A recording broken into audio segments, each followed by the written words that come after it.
Hello there, it is Aligatua and welcome to another video.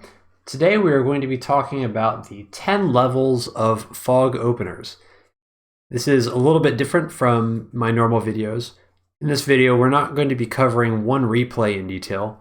Instead we're going to be covering a topic in detail.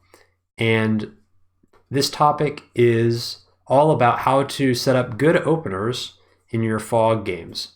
This is a really important topic, and I really feel like this is a topic that I didn't have a really deep level of mastery until recently.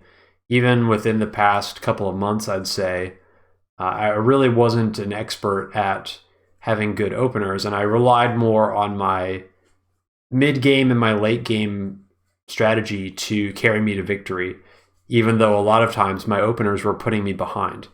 So I've spent a lot of time thinking about openers and how to improve, and I've distilled my conclusions down to a number of, well, relatively easy steps that you can use to analyze your own play, figure out what level you're at, and understand what things you can do to improve your own level in the future. Now, when it comes to planning openers, this is something that can potentially require a lot of time, and not everybody cares enough to actually invest the time into crafting really strong openers. So you should just do whatever feels right for you. And if you're someone who doesn't want to think too much and just play more casually, then that's more than fine.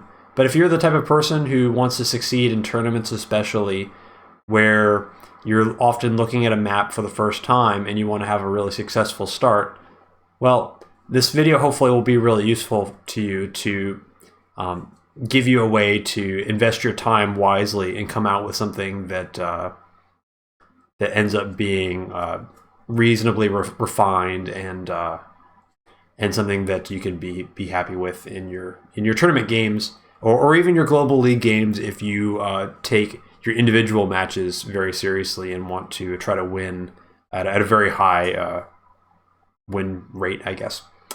Okay. So that brings us to level 0. So level 0 is kind of self-explanatory, and that is it's map specific. So no matter what I tell you in the following levels, you're going to have to tailor whatever these levels are and whatever these strategies are to whatever map you're playing on. And there's just no way around that. I can't give you advice that is going to be something you can blindly follow in every map, in every matchup, and have you have successful results.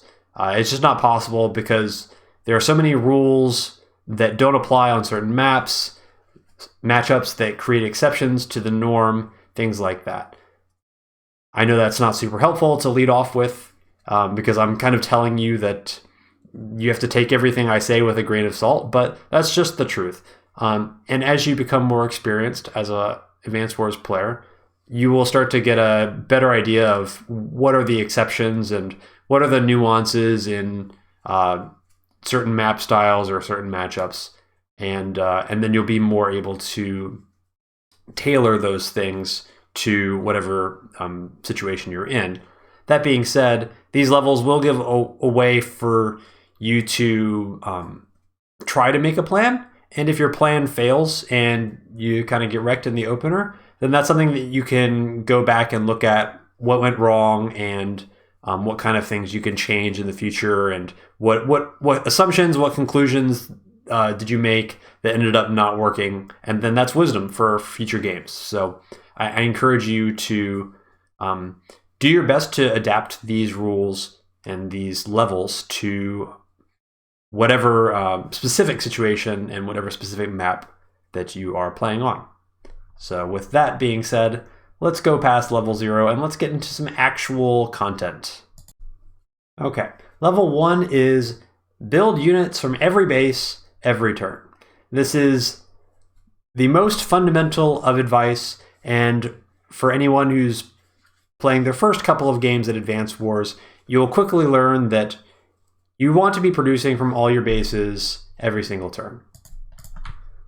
Now, I know this is not really revolutionary advice, but when you're planning your openers, you want to make sure that you actually have enough funds to build from all your bases every turn. And that means that you can't build recons really, really early so that you don't have enough money to also build your infantry from the remaining bases. And if you're trying to build things out of your airport, that you still have money for all of your infantry bases, because oftentimes if you're building from an airport, then all the rest of your bases are going to be infantry, especially in the opener. So it's a little bit of a basic advice, but if you aren't building things from all your bases every turn, you're probably making a mistake. I know that in my my most recent tournament game, that was what was that map name called? It's totally eluding me right now. But anyway, it's not coming to mind. Well, it's gone. So we've messed that up. Great. But in that game, I base skipped twice. And base skipping, by the way, is the term for a turn that you don't build units from every single base. So that if you're not familiar with that term, that's what that means. So so don't base skip, basically, is what my advice is here. But in that particular game that I'm referencing, I don't actually follow my own advice. I do base skip twice over the course of that game. But I had very, very, very specific reasons for why I did that. And generally speaking, if you're not like 1600 ELO, you probably should not be base skipping. And if you're not 600 ELO and you're base skipping and you think it's a good idea, you are almost certainly wrong. So don't base skip. It's not good. Unit count is incredibly important, and any opener that involves base skipping is probably a mistake. We are going to move over to a recent game I played on Stalingrad for level 2. And that is capture cities with efficient infantry movement. Let me hide this bar so we can see the map. Now, some people don't like my Stalingrad openers, but I think they're really great. So when we talk about efficient infantry movement, we can talk about a few things. Generally, when you have the option of multiple properties that are within range of the same infantry, which you don't have any yet, but we will soon. So let's actually look at my opponent here in this game. So let's take a look at this infantry up here. So this infantry has two options that it can go to. It can go to here, or it can go to here. Now this is a little bit of a weird scenario because this person already has another infantry as well. So if this infantry goes here, then this infantry is not going to be able to capture anything this turn.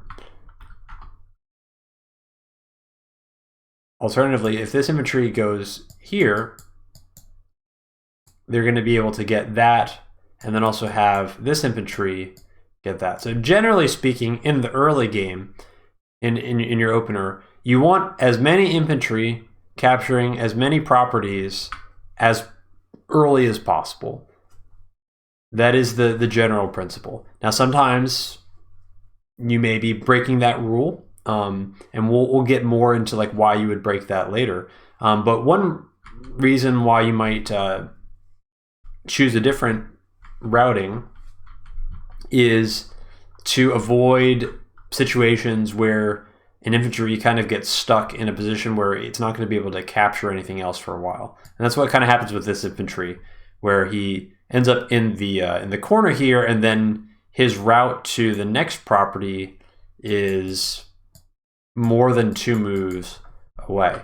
So you could actually argue that potentially you would want that infantry, instead of going up to here, to maybe head towards one of these other properties, because later on it's going to save time getting to like the next one or these that are all close away. Another thing that you want to pay attention to when you're looking at openers is what we call property chains or city chains. And these are properties that are 3 squares away. So there's a really big series of property chains on this map. The most obvious one are these 3, where all 3 of these properties are all 3 squares away. And these are nice because infantry can start here, and then once they're done capturing, they can move to here, and then once they're done getting that one, they could potentially move to here, and it lets you get a series of properties in sequence. So those are things to look for in maps. And if you have a choice between one city that it's not in a chain and one city that is in a chain, oftentimes you would want to get the city in a chain first, because your follow-up capture is going to be faster, and that's going to end up giving you more income. One final thing that I'll say on this topic is that it's often good to delay cities that are away from your opponent. So on Tornado Road, which is this map, you have these cities in the corner, and these cities are 2 infantry moves away from the base, but they're also the wrong direction. So if you send an infantry this way, whatever is going to go there has to go even further to get to the fighting. Like so. So if you have cities like this, it's generally a good idea to leave that city for last compared with every other city that is within the same movement range of the base. So you can see that in this replay, both of our players are even leaving this city for quite a long time, and this infantry could have even gone back to this city, but actually Rip in this case thinks it's more important to get this infantry out to the front where there's more of these properties, rather than kind of send him to the back lines, because that city can get taken at any time in the future. It's never going to be captured by the opponent, and some of these cities in the middle are more important to get to. And we haven't really talked about contested cities yet, and we will later on, but in terms of efficiency, you definitely would like to leave these cities that are out of the way till later if you can. All right, we're back to Stalingrad for level 3. Level 3 is don't start building vehicles too soon, even if you can afford them. So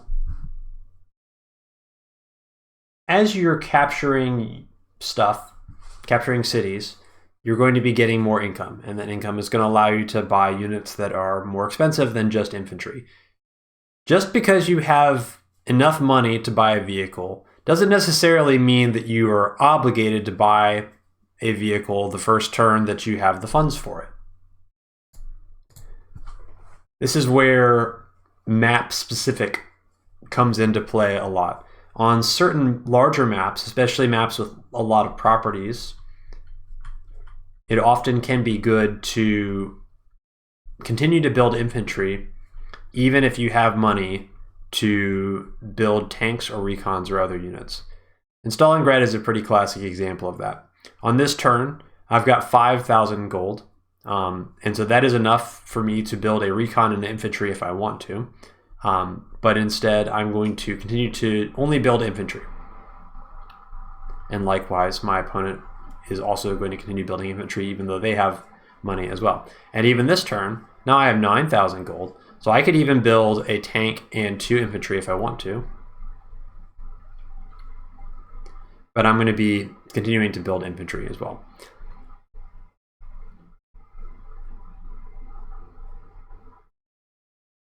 And my opponent goes for an early tank that turn, so that it kind of depends on what you're trying to accomplish with your opener. But on larger maps, on maps with a lot of cities, you're going to want to have more infantry, because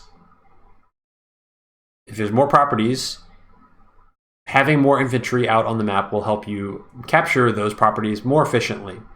And if you capture them more efficiently, you'll be getting more money faster, which will allow you to build more vehicles more quickly later on.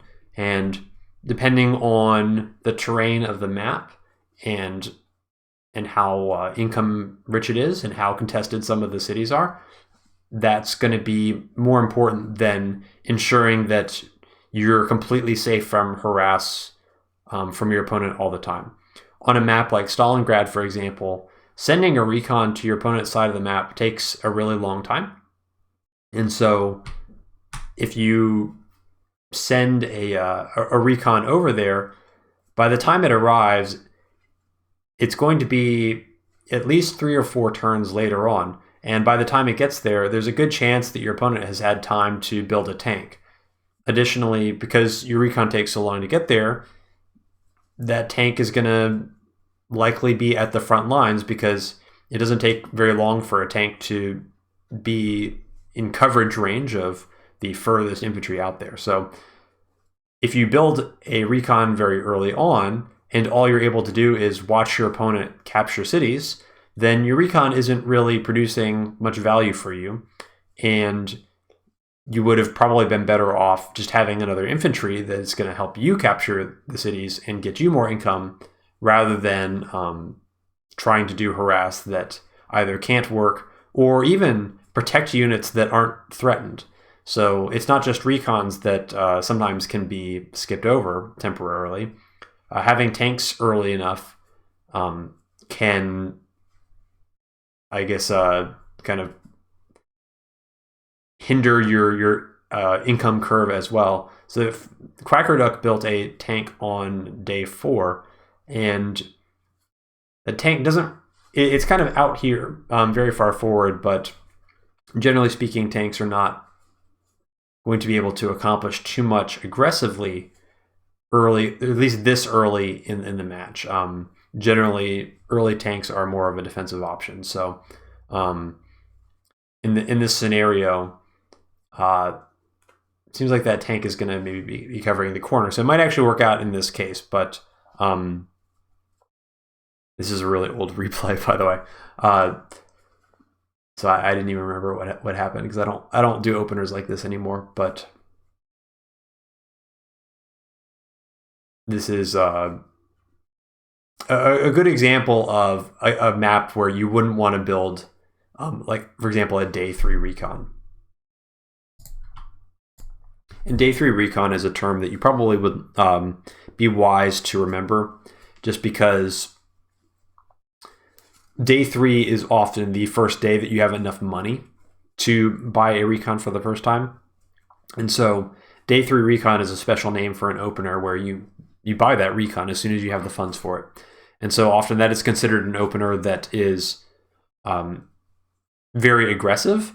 And it's an opener that, because you're building the recon instead of another infantry, it's an opener that you expect to get some sort of economic damage done with that recon.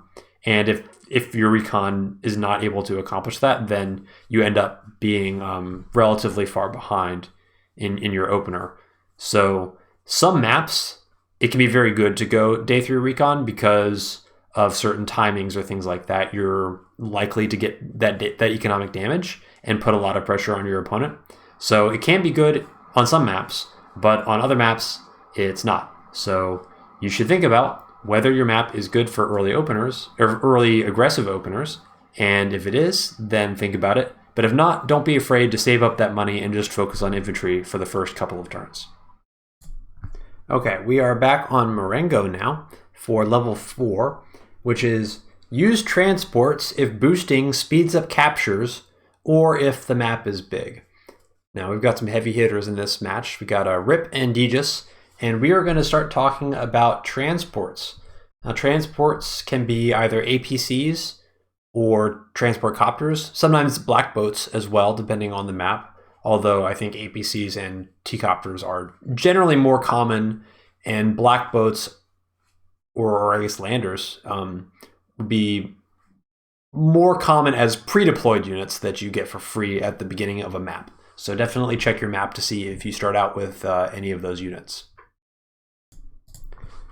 So if the term boosting is new to you, we're going to see a lot of it in this game, as I'm going to skip past a couple of turns here. So we have an APC from Rip, and we're going to see an APC from DGIS as well. And this is something that you see a lot on this map because the horizontal space to the corners is very large, but the terrain to get to those corners is pretty favorable. So you can see that the terrain here, with the exception of this forest kind of annoyingly in the way, you can pretty much get to this corner without any without a lot of forests in the way, and it's quite a long distance to cover. So so APCs tend to be a good choice on this map, and you see it a lot. So anyway, we're talking about boosting. So boosting is something that you can do with transports, because in Advanced Wars by Web, you are able to load in a unit into a transport and then also unload it on the same turn. And it's going to give you an extra move with that infantry. So you can see here, Rip is able to move this infantry that started on the base, and it ends up on the mountain here, which is 4 moves away instead of 3. And so sometimes that's a very valuable thing, because that's going to allow you to get to certain properties earlier than you would normally. And if you're getting to properties earlier than you would normally, then you're basically compensating for the cost of the transport, because you're getting that 1,000 gold from capturing that city that's further away. You're getting it 1 turn earlier than you would have otherwise. So even though you're spending money on the transport that potentially could have been an attacking unit, if you're getting those cities more early, then you're not really taking as much of an economic hit, because you're going to be able to build those attacking units with the funds that you're getting later on, and you're not really sacrificing as much, is the point. So we see a nice boost here with this 1 infantry, and now this infantry we can see is going to be able to get to this city 1 turn earlier than it would have been able to otherwise. So now it can go here and then up to here, and if it had been here, it would have taken a full other turn before it could reach this property. So that's a good example of boosting.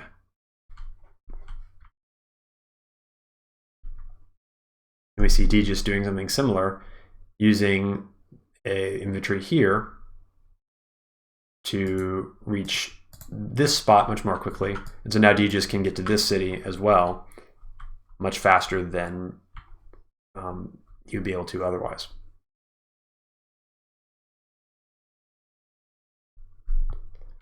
And you can see the power of the boost here very clearly, because not only is Rip able to get to this city faster, but now Rip is also able to get to this city faster as well, and substantially faster. So you can see that if Rip had not built that APC, this city in the center is probably going to be captured at best 2 or 3 turns later than it would now that the APC is there. So if you count like the total of income that is being gained because all these properties are being captured more quickly, it's almost paying for the cost of the APC already. And so on some maps, that is going to be very powerful. And so this is something that you should look for.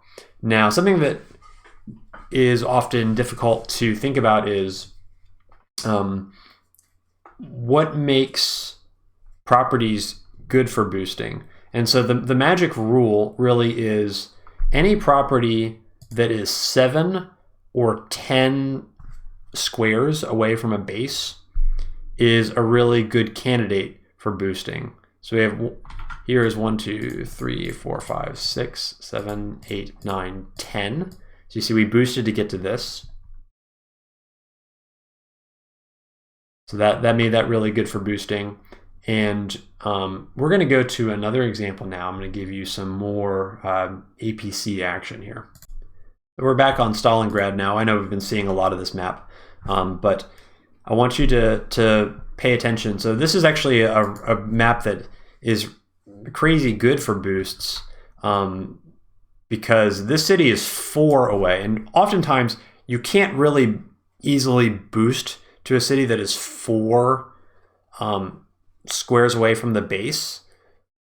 But on Stalingrad you can, because you have to send this infantry back here to get the airport. And so now watch what happens. So this is a special technique or a special quirk of boosting, where if you load an infantry into a transport unit and then you immediately unload it without having moved the transport, you can boost and then also still move the APC. So you notice that the APC is still able to be moved here. And so this is going to create a crazy double boost, where Rip is able to boost 2 infantry in the same turn, and then also this infantry is in position to load up an infantry from this base the next turn for a larger boost next turn. And this allows this infantry to get to this city very efficiently, and it allows this infantry to get to this city very efficiently. And these cities, it's 4 away from the base, and then this one, so this one's 4, and this one's 1, 2, 3, 4, 5, 6, 7.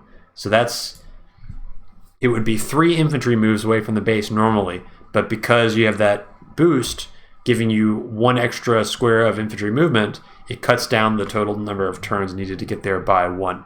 So this is a really, really amazing use of the APC by Rip, and you can see the level of polish that went into this opener to be able to have this APC ready on the same turn that this airport finished capturing, so that you can get that double boost that way.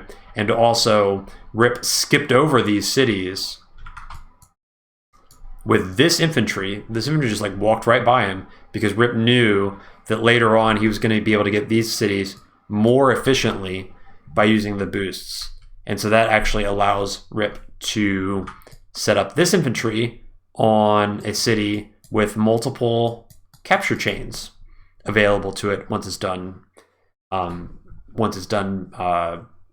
capturing. So you can already see how some of these rules, well, they seem simple in practice, but when you utilize them really efficiently, it's really quite beautiful to see an opener like this, where it's very well planned out and everything is very efficient. And it's kind of using these fundamental ideas really cohesively to be able to get to some very forward cities very quickly without making sacrifices. Finally, we're here on Quota Iota, and this is, I think, one of the openers that I popularized on this map. And this is showing off a T-copter. So this map is especially good for T-copters because you have an airport that is 1 infantry move away from the base, which means that you can capture the airport very early. And T-copters in particular are generally preferable to APCs if you can get the T-copter early enough. And the reason for that is because building from an airport allows you to build in extra infantry from your bases. And unit count is very important, as we talked about earlier on. Additionally, T-copters can fly over stuff, which means T-copters don't care about forests slowing down the movement, they don't care about mountains slowing down the movement, and they don't care about water that you have to walk around.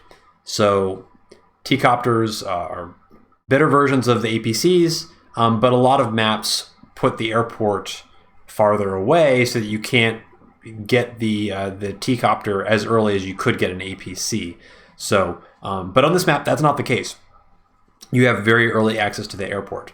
Furthermore, this airport is 3 squares away from 2 separate bases, and T-copters can move 6 squares. So the math of this is quite crazy, because if we're talking about boosting, the T-copter can move to one of these 2 squares and basically boost 2 infantry from the T-copter in a single move. So you see here, we boosted 2 infantry from this T-copter. Now, there's some good opportunities here for boosting from this copter as well. Sorry about that. I'm recovering from a cold, trying to make it through this. Hopefully my voice can kind of hang on here. So one of the good targets for the T-copter is this city here, as I miss with my circle. Very good. So as you can see, this city is 1, 2, 3, 4, 5, 6, 7, 8, 9, 10 away. So that's, again, 7, 10, 4, 7, 10, 13. Those are kind of the magic numbers that are going to provide good boosting efficiency. And so as you can see, we boost here, and then that's going to get us to this city one move faster than we would otherwise.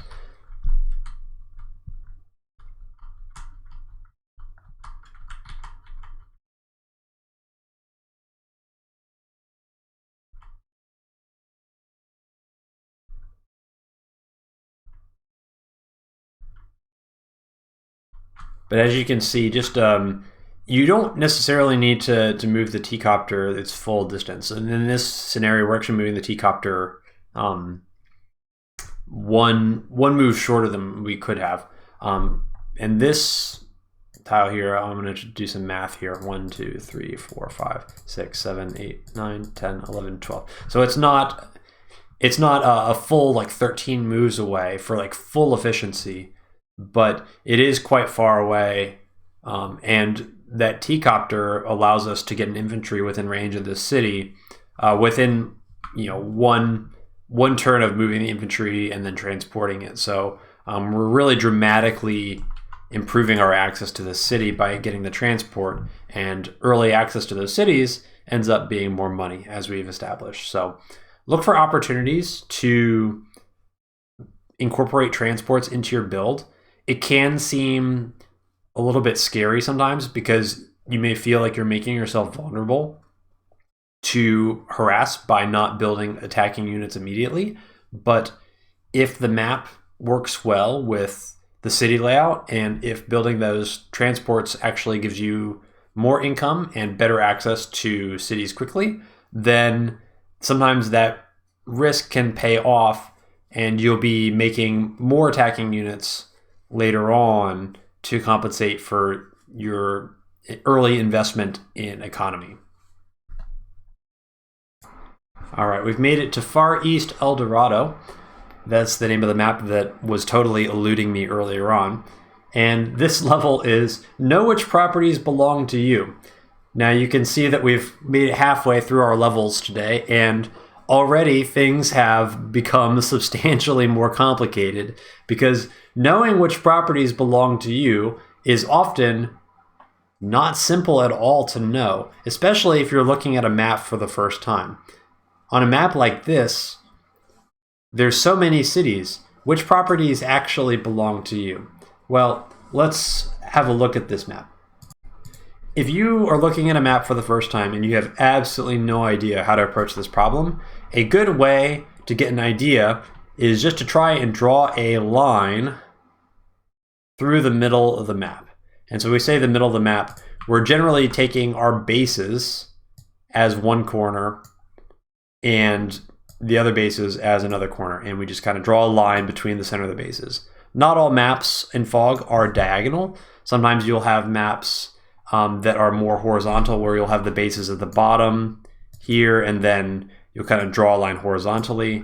Or sometimes you can even have like vertical alignment, right? But you get the idea, right? You just kind of want to draw a line through the center of the map. And oftentimes, drawing a line through the center of the map, if you can draw straight lines, which apparently I can't, well, that worked out all right. This is going to be enough to give you an idea of which cities belong to you. Now, in Advanced Wars by Web, we're always playing, well, generally, we're playing symmetrical maps. I don't even know of any exceptions to that off the top of my head. But this is not like the Advanced Wars War Room sometimes, where there's differences in the layout between player 1 and player 2. That is not fair for competitive play in general, and that's not something that we kept after we kind of graduated to a more enlightened phase. So maps are symmetrical, and so when you have symmetrical maps, that generally means that half of the properties are going to be yours, so to speak, and half of the properties are going to belong to your opponent. And the ones that are closest to the center oftentimes are what we call contested properties, when those are the properties that are most likely to be stolen away by your opponent or by you, if you're able to acquire them through winning a fight or by getting there first in the early game and things like that. But as far as openers are concerned, a good rule of thumb for opening is to know what properties belong to you and focus on getting to them first. And when I say first, I just mean before you try to go for properties that don't belong to you. So know which properties belong to you, get to your properties first before you try and think about stealing other people's properties. Sometimes players try to get creative and they think, oh, if I kind of rush for properties on my opponent's side of the line, then that's going to help me build an advantage later on because I can just steal maybe one property that belongs to my opponent and then defend that property really well, and then I'll end up with one more property that my opponent has, and it'll be an advantage for me. Well, it's not that simple. And sometimes if you try to steal your opponent's properties in the opener, it ends up causing a lot of problems for you. One, the classic thing that happens if you do this is you get your infantry that has stolen the property killed because you're far away from your supporting units, and then your opponent just immediately takes it back the next turn, and now you've lost an infantry for nothing. Additionally, if you're doing a strategy like this, sometimes you're going to be forgoing your own properties to try and get to the further away ones more quickly. So you may be sacrificing your own income to be able to try and steal your opponent's income. And if you're not able to actually maintain a hold on the property that you've stolen, then you're going to end up behind. And I think the last thing, this is maybe the most subtle thing, if you are trying to steal a property on your opponent's side of the map in the early game, you are kind of obligating yourself to defend that with your vehicles. And if you're committing yourself to fighting on your opponent's side of the map, they're going to be able to get vehicles to that position faster than you are.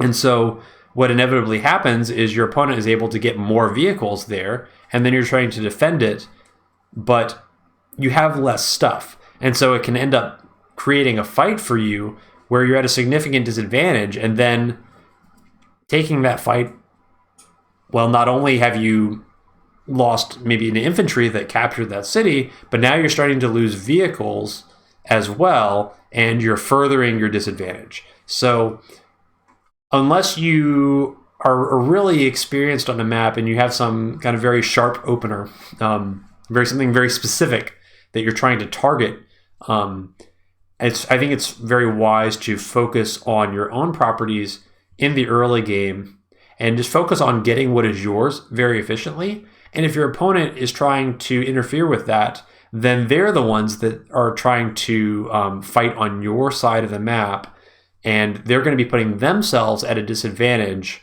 when it comes to fighting because you're going to have more units on your side of the map. And if you're fighting there, then the fighting tends to be going better. It's remarkable how often this rule gets ignored, even at a really high level. And I see players up to the 1300 and 1400 level routinely screwing up this aspect of the game.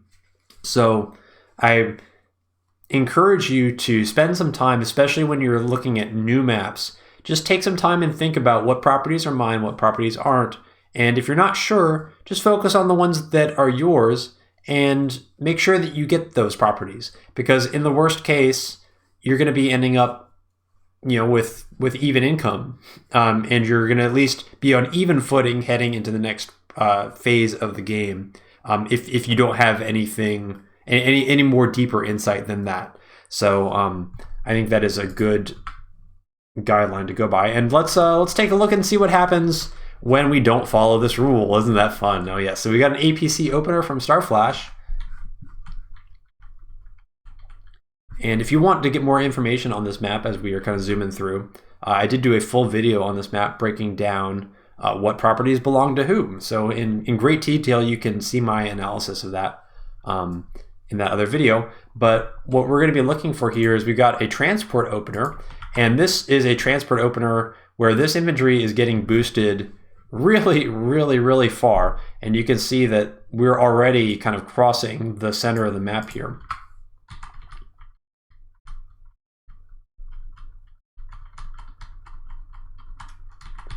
And so this infantry is going to be going all the way to this property here, and this property is well over the center of the map. And in the other video, I described this city as not contested at all. So this city is so close to this base that there's basically no realistic hope that the player on the other side of the map could hope to actually hold this, because it's so easy to get units here for the player in the bottom left, and it's so challenging for the player in the top right to actually be able to support a city that has been captured that is so far away.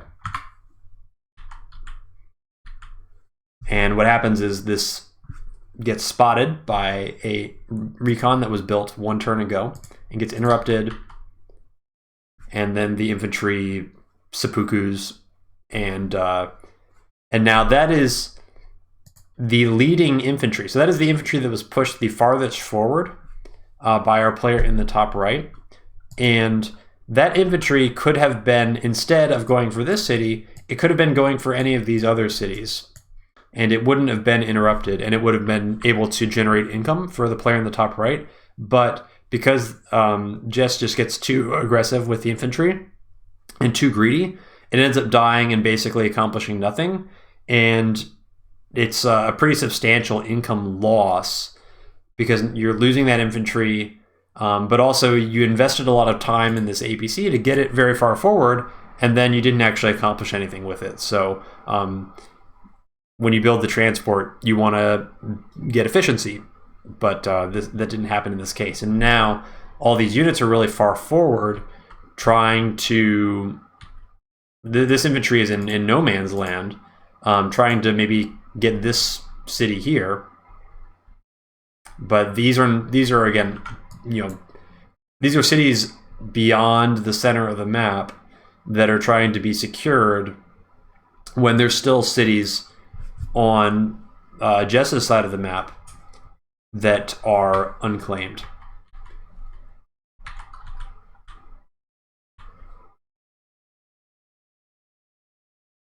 And so ultimately, things do tend to settle down along kind of the center line, but in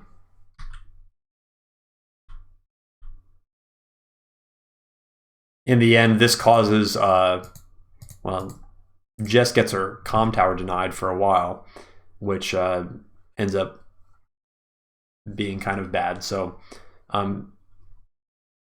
this is an example of don't go for cities that don't belong to you in the opener. Now we got another example too. Okay, we're back on the same map this time. We've got another Lash versus Jess game, and now we've got some more APC shenanigans, because APCs are quite good on this map, as I described in the other video. And we've got now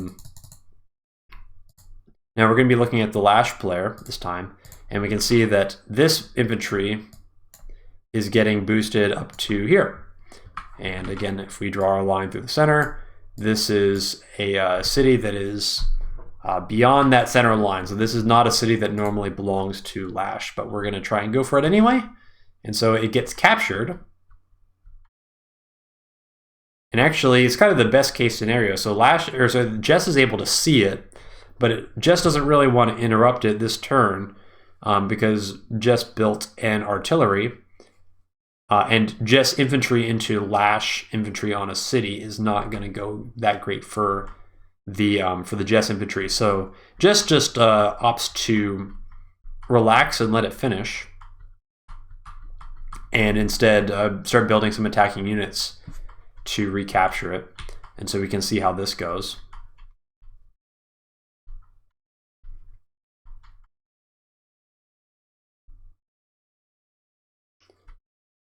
Now the Jess infantry come in, and it kind of does okay for itself. It manages to damage 2 infantry, but the infantry does die. So in terms of unit count, that's not great. But I guess so far it's not the end of the world. But now it's going to get immediately recapped.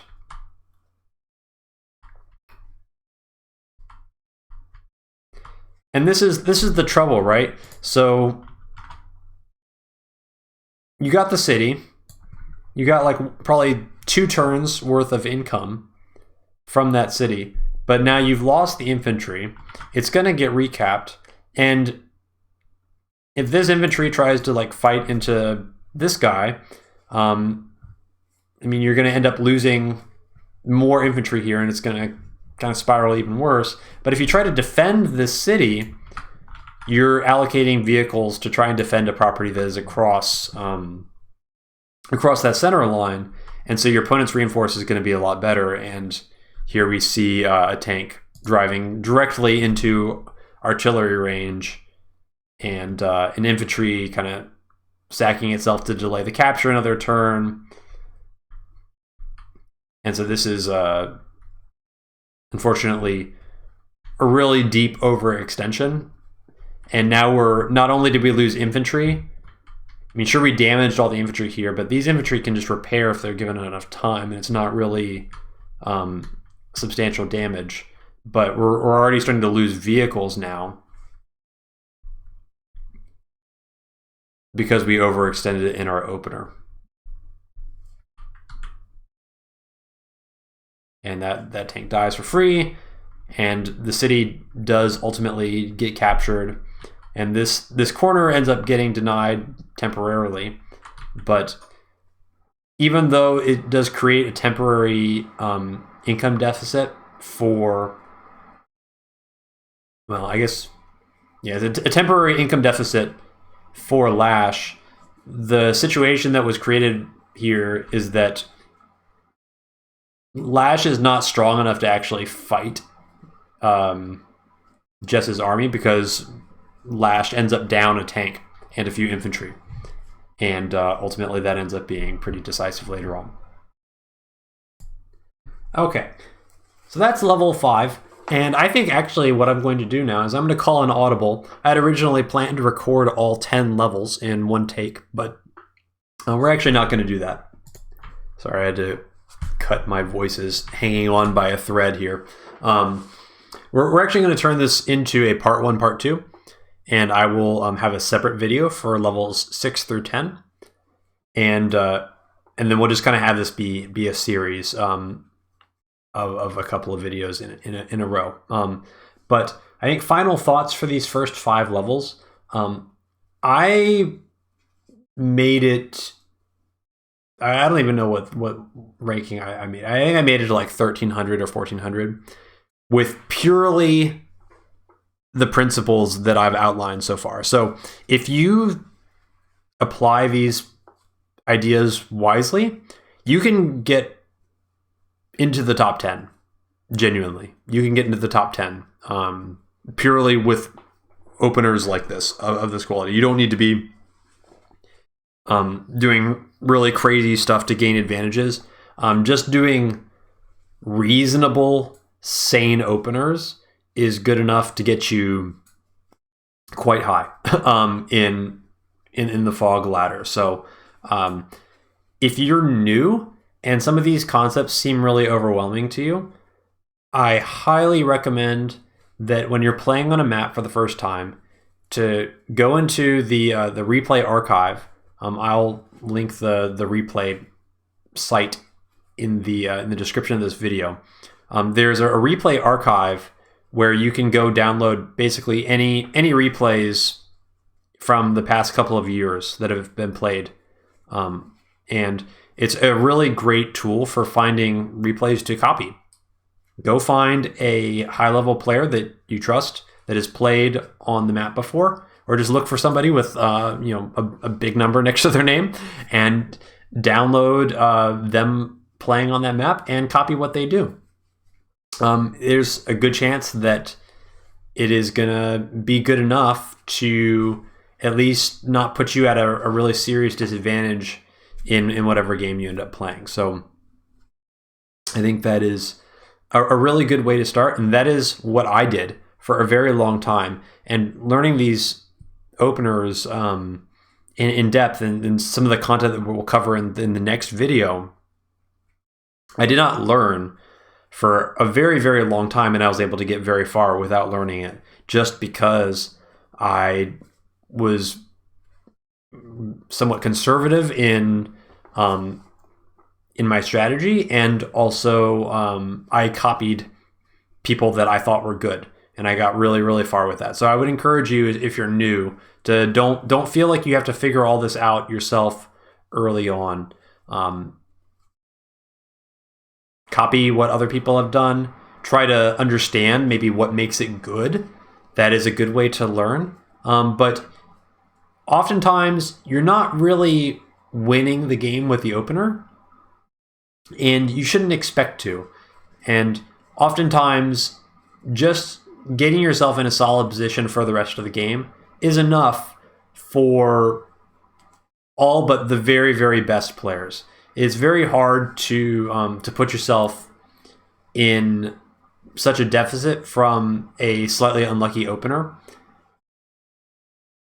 It's very hard to put yourself in that big of a deficit such that you lose the game purely based on that. It's very rare, and really only something that you see at a really high level of gameplay, where you kind of end up in an unrecoverable situation because of your opener, as long as you're playing conservatively.